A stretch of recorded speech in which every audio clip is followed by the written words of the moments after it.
Keila González Báez, escritora, fundadora de una empresa que digamos está acompañando a que otros también puedan cumplir sus sueños, y en este caso pues autora y coautora de 7 libros, entre ellos bestsellers. Vamos a hablar de todo esto y a definir términos que a veces no se hace, uno lo escucha y los repite como papagayo pero no lo interioriza, y entonces aquí en este espacio dedicado al concurso de las ideas y siendo la voz de la comunidad educativa, pues informamos y aprendemos. Keila, muchísimas gracias por estar con nosotros. Muchísimas gracias por la invitación, súper agradecida y honrada, porque sé que este espacio busca justamente enaltecer la cultura, que es algo que necesitamos cada día más, no solo en nuestro país, sino en el mundo completo. Señor Garrido.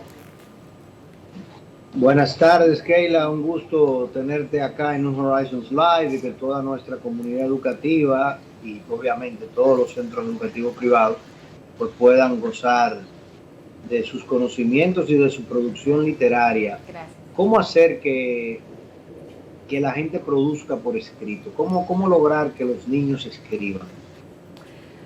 Bueno, me ha tocado una tecla, como decimos aquí, que es muy sensible para mí de manera positiva, sobre todo porque parte de lo que hacemos en A90D, explico, Bienetre es la editorial que fundé hace 12 años. A90D es el programa, el método que yo diseñé en base a mi experiencia de 30 años escribiendo para que otros pudieran realmente escribir. Y A90D Impulsa es una organización que tenemos dentro de Bienetre que impulsa justamente, como dice la palabra, a niños para que se puedan convertir en autores desde los 7 años. Este proyecto es muy hermoso porque ya tenemos 3 años ejecutándolos. De hecho, el tercer volumen de Caleidoscopio, que es como se llama el libro que editamos, va a estar listo en marzo. Y es muy lindo porque nosotros cogemos, primero lo invitamos a escribir un cuento. Muchas veces yo voy a los colegios y le doy talleres, o sea, cómo hacer un cuento, porque a veces se les dificulta. O sea, tienen una historia pero no saben cuál es el proceso. Esos cuentos los ilustramos, o sea, justamente como parte de la historia, es una ilustración original. Editamos el libro, lo imprimimos y después lo invitamos a un evento, lo sentamos en una mesa, le hacemos entrevistas, le damos protagonistas. Exacto, para que ellos se sientan desde muy jóvenes autores y esa semillita creativa la puedan, pues, hacer crecer. ¿Cómo hacerlo? ¿Qué fue su pregunta? Bueno, hay que motivarlos no solamente a leer, sino a leer lo que a ellos les guste, porque muchas veces queremos que nuestros hijos lean, pero oye, quizás el niño no le interesa el Principito. Por ejemplo, el Principito, que porque es un libro pequeño, creen que para niños, es un libro muy filosófico. Muy profundo. Muy profundo, o sea, no pongas a tu hijo a leer el Principito si a él no le interesa. Pregúntate qué es lo que le interesa. Por ejemplo, ¿qué yo hago con mi hijo? Los libros de los youtubers. Ah, le gusta youtuber. Ay, mira, aquí está, ¿cómo que se llama? El Gref. Yo primero le doy una ojeada al argumento, por supuesto, es parte de nuestra responsabilidad, pero le digo, ay, mira, este youtuber lanzó un libro y lo pongo a leer. Entonces, él está leyendo. Claro, bajo la supervisión, por supuesto, pero yo siento como madre y como editora y como escritora que tenemos que olvidarnos del romanticismo de que los niños lean clásicos. No, señores, el que lee clásicos son gente como yo que leen por gusto, por placer estético. ¿Ok? Entonces tenemos que sembrar esa semillita con cosas que a ellos les gusten, motivarlos a escribir. Hey, pero mira, hay un concurso allí, hay tal cosa. Y los niños definitivamente van a encaminarse por un lado, que sea el mejor, menos requetón y más lectura, por favor.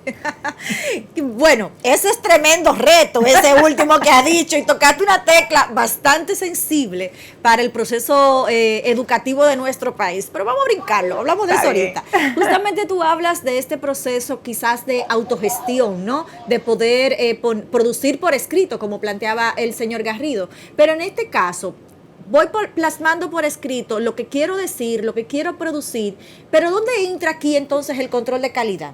El proceso de calidad, ¿es una autogestión total o la recomendación es que la producción sea autónoma, pero que se acompañe entonces ya con un proceso de curar ese contenido para poder presentarlo de forma impresa, ¿no? Correcto, mira, es muy interesante tu pregunta porque se puede hacer de las dos formas. Hay personas, por ejemplo, que dicen, ay, ya yo escribí un libro, y yo le digo, bueno, pues comunícate con la editorial directamente. Y allí tenemos, por ejemplo, un equipo donde ese borrador pasa por 4 filtros. Yo siempre le digo a la gente, oye, si tú escribiste un libro, no me digas que, ay, la prima mía, que ella era muy buena en literatura, ella me editó el libro. Por favor, no puede ser así. No es lo mismo. Jamás. Tampoco decir, ay, yo escribí el libro, lo voy a subir a Amazon. Yo le digo a la gente, señores, Isabel Allende tiene sus correctores, ¿ok? Tiene su corrector de estilo, tiene su gente, o sea, tiene su traductor, o sea, tiene un equipo detrás. Entonces, hay dos formas, como te digo. Yo recomiendo, y es lo que siempre, bueno, prefiero que el autor se haga acompañar durante el proceso. Ok, o sea, tú estás escribiendo el libro, haces el programa. Este programa, por ejemplo, incluye 6 sesiones en vivo, como digo yo, hasta que haya preguntas, o sea, no es 1 hora, 2 horas, hasta que haya preguntas grupal. Y tú en el camino vas aprendiendo cosas que tú puedes utilizar para un próximo libro. Aparte de que el programa tiene 22 videos que te van explicando paso a paso cómo deberías ir. Entonces, aunque eso ocurre en el trayecto, de todas maneras hay que hacer un proceso de edición posterior igual. Lo único es que va a ser más breve y va a ser menos invasivo, porque si tú me mandas un libro donde tú no tenías asesoría de ningún tipo, estoy segura que va a haber muchísimos errores de sintaxis, de coherencia, de todo. Entonces, el proceso yo recomiendo que se haga desde el principio con mentoría si la persona no tiene idea. Ahora, si es un gran lector, si es un gran lector que ha leído novelas, clásicos, etcétera, por instinto va a escribir mejor que una persona que no lo haya hecho. Y te lo digo en mi caso porque yo soy una narradora instintiva, o sea, yo nací con el talento. Yo escribo desde que tengo 8 años, mi primera novela con 16. Y honestamente a mí me corrí, o sea, obviamente mis libros también van a corrección, pero tengo una facilidad con el lenguaje porque lo conozco. Entonces, hay una gran diferencia entre el que ha leído mucho y el que no ha leído. O sea, que hay que tomar muchos factores en cuenta. Entonces, que para tú poder escribir bien, tienes que haber leído bien. Cuando hablo leído bien, es también contar páginas a la izquierda, señor Garrido.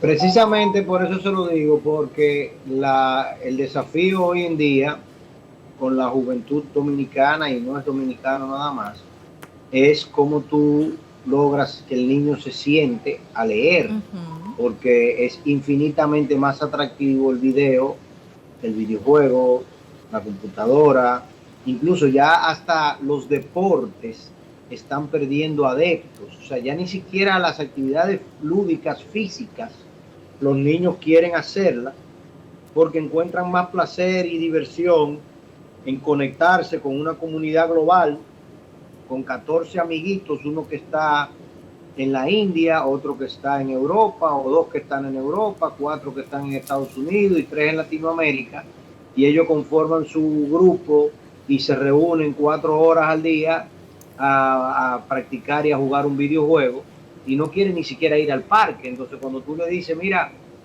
siéntate a leer, a hacer una abstracción de esa figura que el autor te está tratando de recrear, y para que tú mismo sea que en tu mente veas y definas eso y lo construyas tu propia realidad a partir de lo que el autor te va describiendo, es prácticamente una tarea imposible.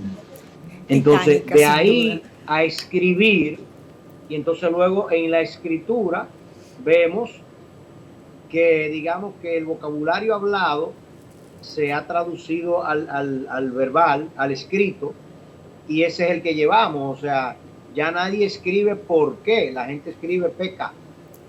Entonces, y todo el mundo puede PK, y ya tú tienes que entender lo que eso significa, y así hay cualquier cantidad, ¿no?, de silogismos que se están utilizando hoy en día, y tú estás supuesto a esas abreviaturas conocerlas, pero no son abreviaturas formales jamás en la vida, sino que son las abreviaturas del lenguaje, y dependiendo la barriada, el entorno y hasta la edad, el grupo generacional, esas abreviaturas se mueven y se modifican. Entonces, ¿cómo nosotros llevar y valorar, hacer que la juventud valore lo formal y valore la pieza escrita? Okay.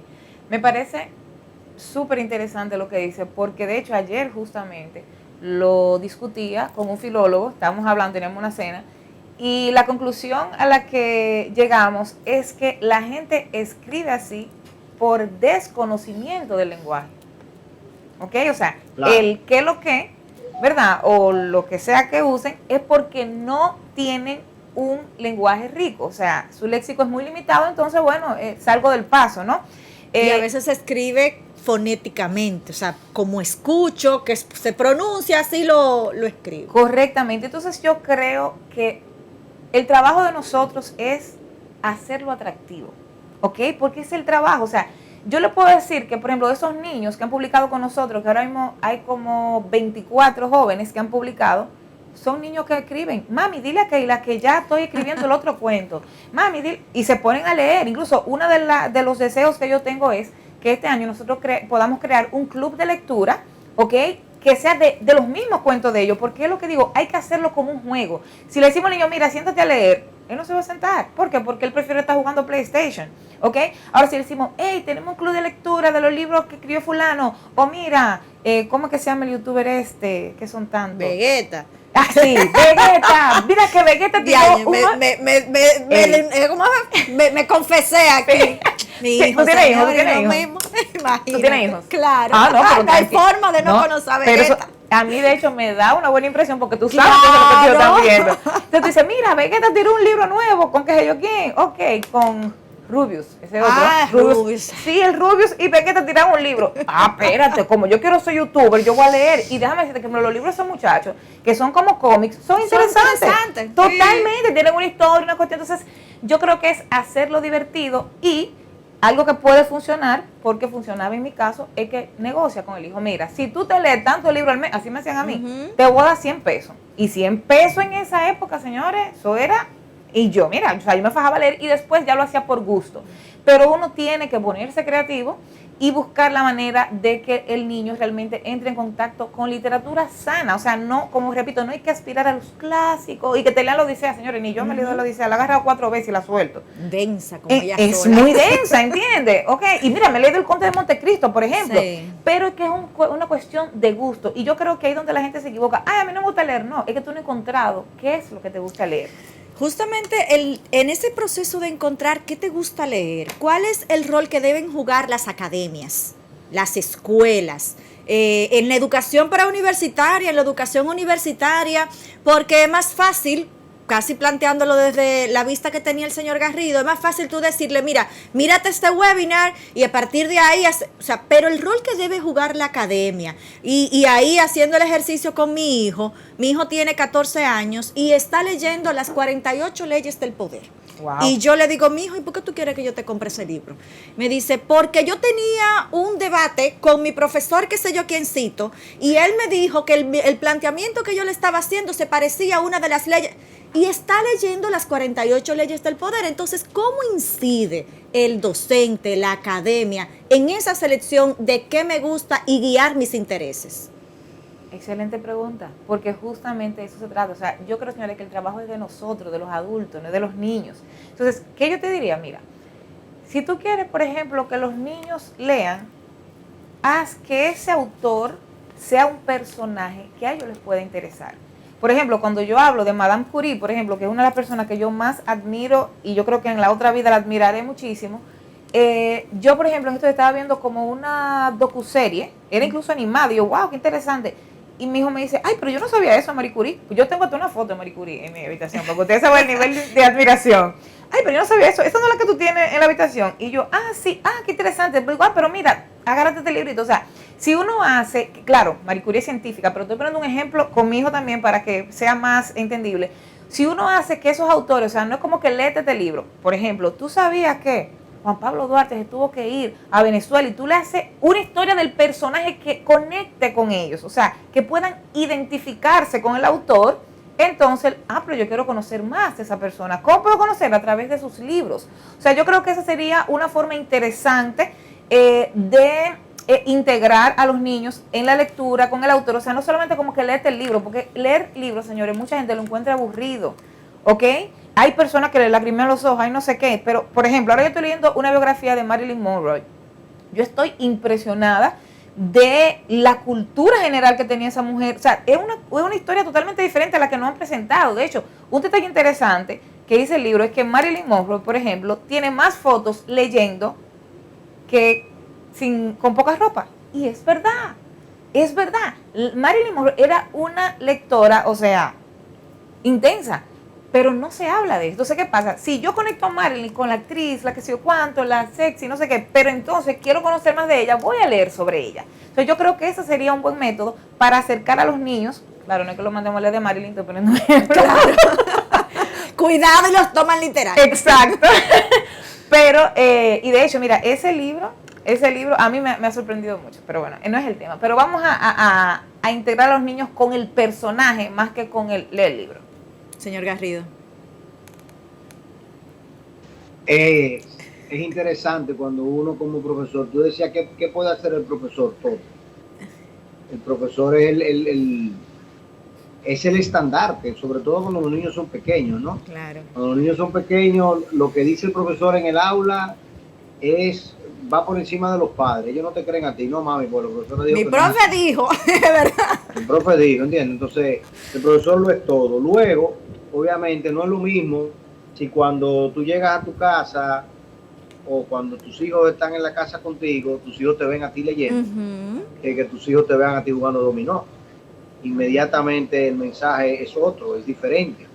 Si tus hijos siempre te ven a ti viendo un juego de pelota o sentado en el balcón con un trago en la mano, entonces eso es lo que ellos van a entender, que es valioso y que es importante. El ejemplo pesa no más. No quiere decir que eso no se haga, pero en algún momento ellos tienen que verte leyendo.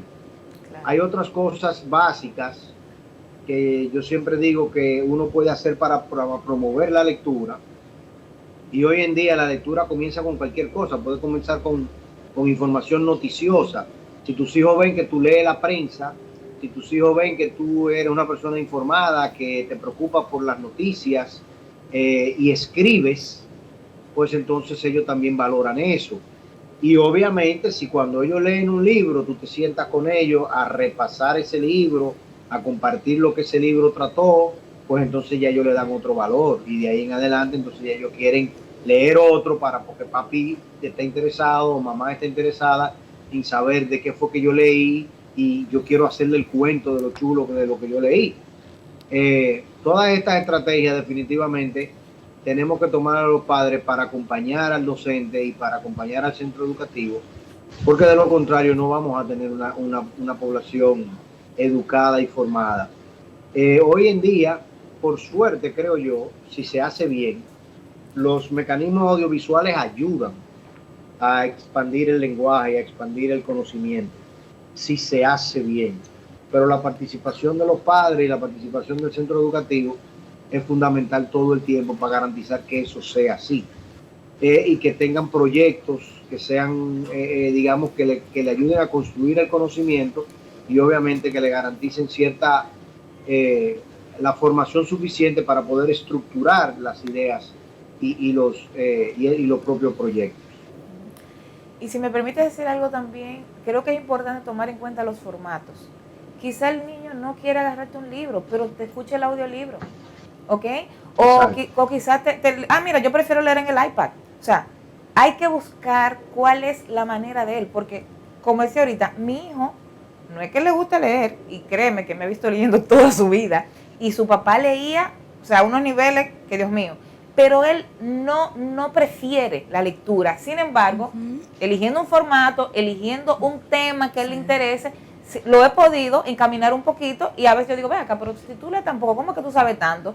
Pero realmente, claro, sí, pero surge efecto, que es lo que yo creo. Entonces, buscar audiolibro, ebook, tal cosa. O sea, incluso ahora hay unos libros, por ejemplo, que son animados, que son chulísimos, interactivos. O sea, hay muchas formas, no es solamente el libro de papel que estamos acostumbrados a leer. Claro, y volviendo al tema de la producción, Keila, y en tu ejercicio profesional, además de la escritura, en el acompañamiento de escritores, tienes una lista larga, ¿no?, de producción, de coproducción, y de personas que han testimoniado que el método funciona, lo que planteas funciona, pero todos nacemos para escribir. Todo el que quiere embarcarse en un libro lo puede hacer. En este caso, ¿cómo tú manejas quizás las expectativas de una producción? Porque de repente yo escribo un libro y estoy satisfecha porque logré mi objetivo, pero hay otra parte de la producción escrita, que es la comercialización. En el caso de los niños, los vamos a regalar a los familiares, realmente se vende.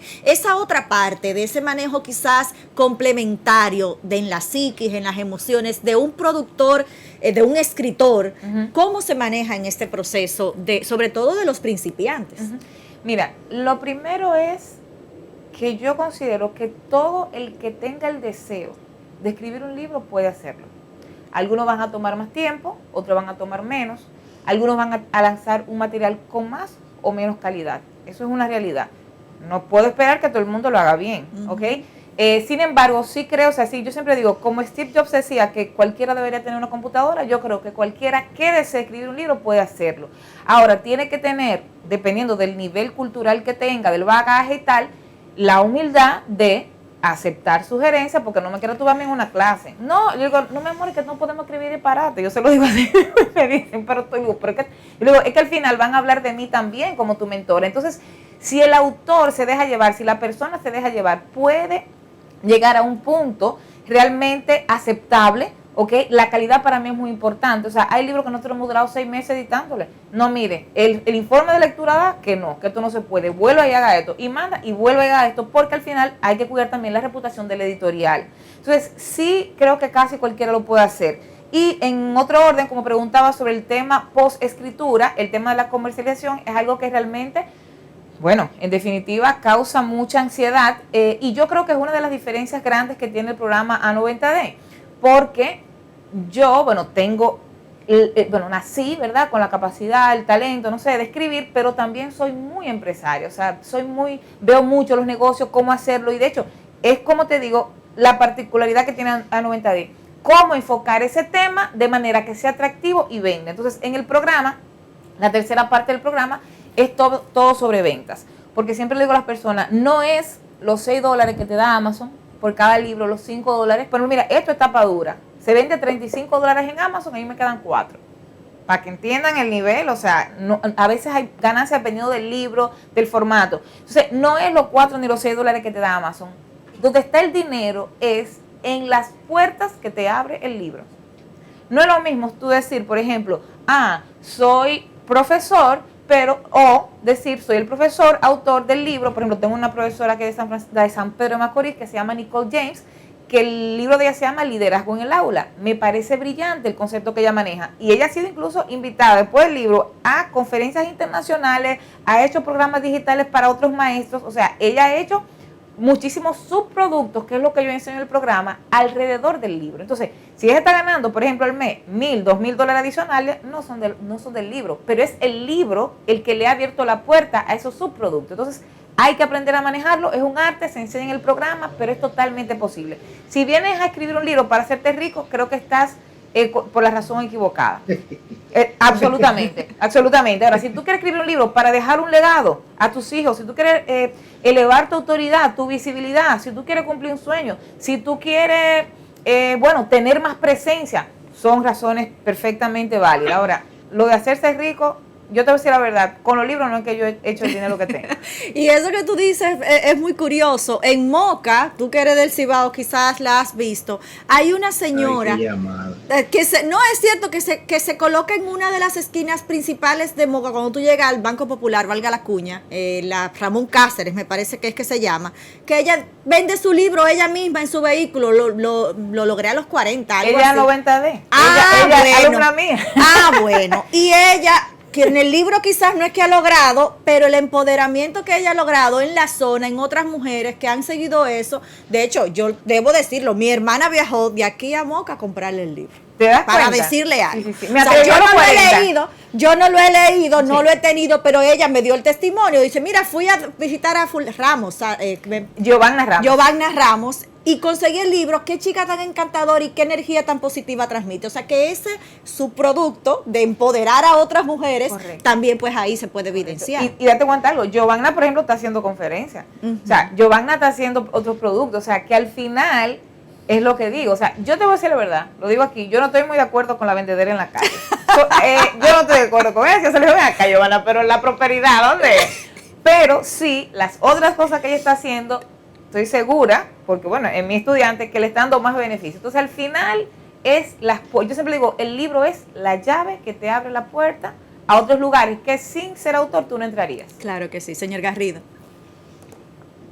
Lo único que no estoy de acuerdo es con que digan que tú no te puedes hacer millonario del libro, porque creo que sí, que efectivamente, si lo haces bien, cualquier actividad intelectual que se haga bien te puede llevar a ganar mucho dinero y te puede llevar a niveles de prosperidad suficiente. Y en Estados Unidos, por ejemplo, está definido absolutamente que tan pronto tú escribes un libro y ese libro entra al bestseller list, por ejemplo, del New York Times, tú eres millonario, por definición. Pero la pregunta... Que se lo sacaron en cara a Bernie Sanders durante la campaña en el 2010 y en el 2020, porque cuando él se promovió la primera vez en el 2016, él, una de las cosas que decía, que él no era rico, que él era una persona que había vivido toda su vida como congresista y que su dinero era muy exiguo. Y ya en el 2019, cuando estaba de precandidato del Partido Demócrata, había escrito 2 libros y los periodistas le dijeron, no.